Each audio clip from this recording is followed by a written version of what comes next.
ഞാനിപ്പോൾ നിൽക്കുന്നത് എരുമേലിലാണ്. എരുമേലി ജംഗ്ഷനിൽ വാവൂര് പള്ളിക്കും അതുപോലെ തന്നെ പേട്ട ശ്രീ ധർമ്മശാസ്ത്ര ക്ഷേത്രത്തിൻ്റെയും സമീപമാണ് ഇപ്പോൾ നിൽക്കുന്നത്.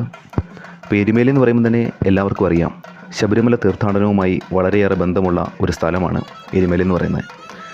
ശബരിമലയ്ക്ക് പോകുന്ന എല്ലാ അയ്യപ്പന്മാരും ഇവിടെ വന്ന്, അതായത് എരുമേലിയിൽ വന്ന് വാവൂര് സ്വാമിയെയും അതുപോലെ തന്നെ എരുമേലി ശ്രീ ധർമ്മശാസ്താവിനെയും തൊഴുതിന് ശേഷം പേട്ട തുള്ളൽ നടത്തുന്നു. ശബരിമല ദർശനത്തിന് ആദ്യമായി പോകുന്ന ഭക്തർ, അതായത് കന്നിസ്വാമിമാർ, അപ്പോൾ അവർ എരുമേലിയിൽ വന്ന് പേട്ട തുള്ളിയതിന് ശേഷം മാത്രമാണ് ശബരിമലയ്ക്ക് പോകുന്നത്. കന്നിസ്വാമിമാർ മാത്രമല്ല, ഈ എരുമേലി വഴി ശബരിമലയ്ക്ക് പുറപ്പെടുന്ന എല്ലാ അയ്യപ്പ ഭക്തന്മാരും, അതായത് അയ്യപ്പസ്വാമിമാരും എരുമേലിയിൽ വന്ന് പേട്ട തുള്ളിയതിന് ശേഷം മാത്രമാണ് ശബരിമല ദർശനത്തിനായിട്ട് പുറപ്പെടുന്നത്.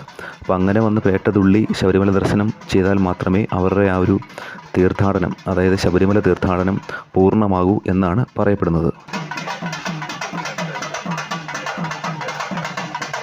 പേട്ടതുള്ളലിൻ്റെ ചടങ്ങുകൾ ആരംഭിക്കുന്നത് എരുമേലിയിലെ ഈ കൊച്ചമ്പലത്തിൽ നിന്നാണ്. കൊച്ചമ്പലം എന്ന് പറഞ്ഞാൽ പേട്ട ശ്രീ ധർമ്മശാസ്ത്ര ക്ഷേത്രം. അപ്പോൾ ഇവിടെ നിന്ന് ചടങ്ങുകൾ ആരംഭിച്ചിട്ട് ശേഷം വന്ന് താഴോട്ടിറങ്ങി വന്ന് നേരെ തലപ്പാറമല, ഈ കാണുന്ന തലപ്പാറമലയിൽ തൊഴുത് ഇവിടെ നിന്ന് തേങ്ങ അടിച്ച് ശേഷം വീണ്ടും അമ്പലത്തിൻ്റെ ആ ഒരു മുൻവശത്ത് വന്ന് അവിടെ നിന്ന് വാദ്യമേളത്തിൻ്റെ അകമ്പടിയോടുകൂടി പേട്ടതുള്ളൽ ആരംഭിക്കുന്നു. എരുമേലി എത്തിയപ്പോൾ തന്നെ ഇവിടെ കാണുന്ന കാഴ്ചകളൊക്കെ വളരെ ഭക്തി നിർഭരമായിരുന്നു. കാരണം ജാതി, മതം, വർണ്ണം, ഭാഷ ഇതിലൊക്കെ അതീതമായിട്ട് അയ്യപ്പനെ കാണാൻ വേണ്ടി പുറപ്പെടുന്ന സ്വാമിമാരെല്ലാവരും തന്നെ ഒന്നായി ഒറ്റക്കെട്ടായി പേട്ടതുള്ളി പാട്ടുപാടി ശബരിമലയ്ക്ക് പോകുന്നു. ഈ കാണുന്ന അയ്യപ്പന്മാരുടെ എല്ലാം കൂട്ടത്തിൽ തന്നെ പണക്കാർ കാണും, പാവപ്പെട്ടവർ കാണും. പക്ഷേ അയ്യൻ്റെ മുമ്പിൽ അവരെല്ലാവരും ഒന്നാണ്. അവരെല്ലാവരും ഒന്നാണ് എന്ന സത്യം തിരിച്ചറിയുന്നിടത്താണ് തത്വമസി എന്ന പൊരുൾ അന്വർത്ഥമാകുന്നത്. ഈ മണ്ഡലകാലം സമയത്ത് എരുമേലിയിലേക്ക് വരുവാണെന്നുണ്ടെങ്കിൽ നമുക്ക് കിട്ടുന്നൊരു ഫീലിങ്സ് ഒന്ന് വേറെ തന്നെയാണ്. ആ ഒരു ഫീലിങ്സ് നമുക്ക് വേറെ ഒരിടത്ത് ചെന്നാലും കിട്ടില്ല. കാരണം ഇവിടെ മൊത്തം ഒരു ഭക്തിയുടെ ഒരു അന്തരീക്ഷം തന്നെയാണ്. അപ്പോൾ അയ്യപ്പന്മാരുടെ പേട്ടയൊക്കെ തുള്ളുമ്പോൾ നമ്മളറിയാതെ തന്നെ നമ്മളും അതിനകത്ത് ഇങ്ങനെ ലയിച്ച് നിന്ന് പോകും.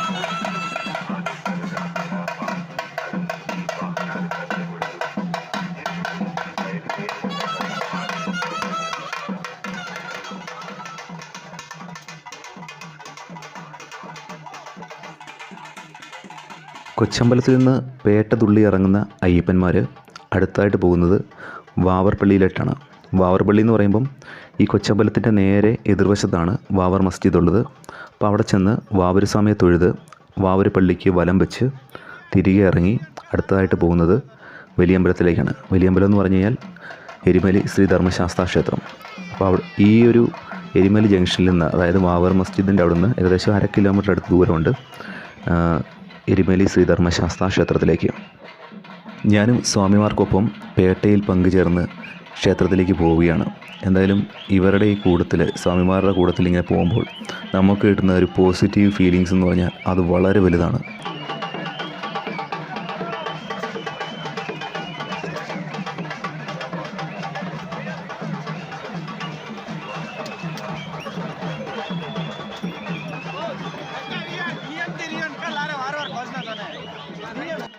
അപ്പം ഈ കാണുന്നതാണ് എരുമേലി ശ്രീ ധർമ്മശാസ്ത്ര ക്ഷേത്രത്തിൻ്റെ കവാടം.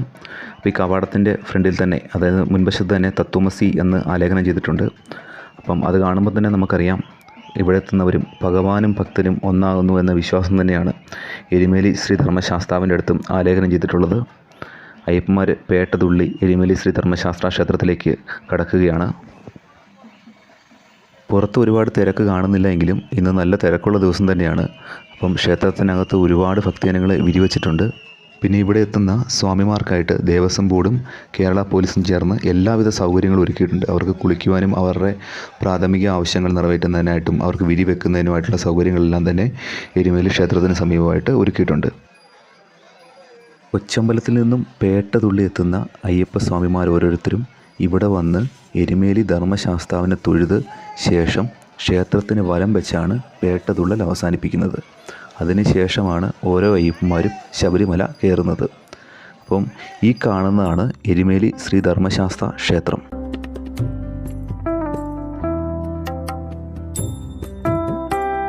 ഞാനിവിടെ എത്തിയ സമയത്ത് നടയടച്ചിരുന്നു. അതുകൊണ്ട് തന്നെ ഭഗവാനെ പുറത്ത് നിന്ന് തൊഴുതിട്ട് തിരികെ വീട്ടിലേക്ക് പോവുകയാണ്. അപ്പോൾ തിരികെ വീട്ടിലേക്കല്ല പോകുന്നത്. അപ്പം ഇവിടെ തൊട്ടടുത്ത് തന്നെയാണ് നമ്മുടെ അയ്യപ്പന് മഹിഷി നിഗ്രഹം കഴിഞ്ഞ് വിശ്രമിച്ചൊരു വീടുണ്ട്, പുത്തൻ വീടെന്ന് പറയും. അപ്പോൾ ആ പുത്തൻ വീട്ടിൽ അയ്യപ്പൻ മഹിഷിയെ നിഗ്രഹിച്ച വാള് ഇപ്പോഴും ഉണ്ടെന്നാണ് പറയുന്നത്. അപ്പോൾ അവിടം വരെ ഒന്ന് പോകാമെന്ന് വെച്ചു. അപ്പോൾ അങ്ങോട്ടുള്ള ഒരു യാത്രയിലേക്കാണ്. അപ്പോൾ എരുമേലി തൊട്ടടുത്ത് തന്നെയാണ്, എരുമേലി അടുത്ത് തന്നെയാണ് ഈ പുത്തൻ വീടെന്ന് പറഞ്ഞ ആ ഒരു തറവാട്. അപ്പം ഇപ്പോഴും ആ തറവാട്ടുകാർ ആ പഴയ അതേ രീതിയിൽ തന്നെ ആ ഒരു വീട് ഒരുപാട് കേടുപാടുകളൊന്നും കൂടാതെ തന്നെ കാത്തു സൂക്ഷിക്കുന്നു എന്നാണ് പറയപ്പെടുന്നത്.